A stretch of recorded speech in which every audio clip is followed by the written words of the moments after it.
Andrew Harrer, Bloomberg. Getty Images. President Donald Trump speaks to members of the media before boarding Marine One on the South Lawn of the White House in Washington, D.C., on Tuesday, November 21, 2017. A funny thing happened on the way to Judge Roy Moore's downfall in the Alabama senatorial election.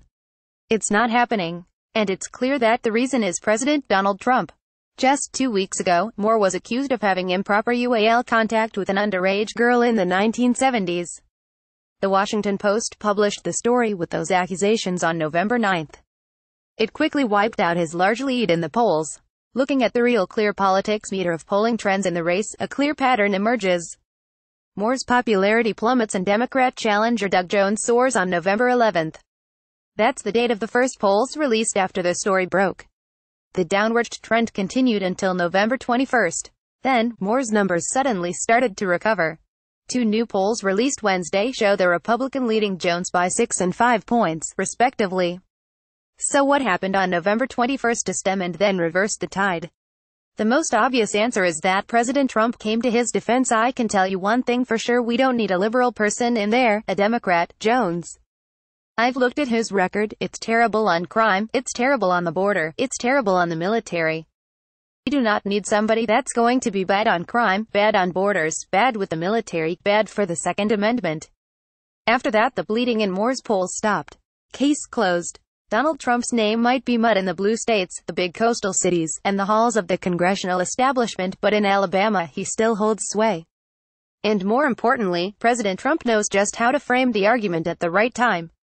Just like he persuaded a lot of reluctant conservatives to vote for him in 2016 by reminding them their only other viable option was Hillary Clinton, he's doing it again with Roy Moore.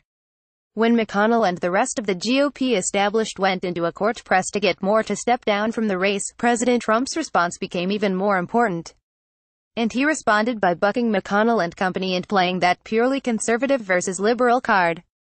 One would have to excuse McConnell if he thought he had Moore finished off. When McConnell was a relative newcomer in the Senate in the mid-1990s, he played an integral role in forcing fellow Senator Bob Packwood's resignation on UAL assault allegations. But times have changed and there wasn't a Republican president in the White House back when Packwood was under fire. If Moore wins, it will be the latest proof of just how toothless the GOP establishment remains in the wake of its embarrassing rout at the hands of Donald Trump in the 2016 primaries. The other main proofs are the failure to pass the Obamacare repeal and the difficulties and the missteps in the preparation of the tax reform bill so far.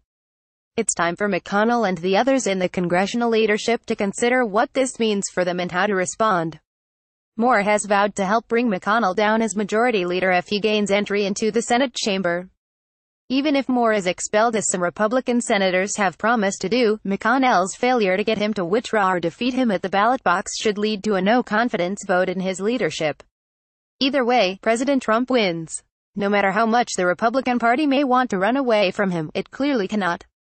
The GOP base, especially in super-red states like Alabama, simply will not allow it.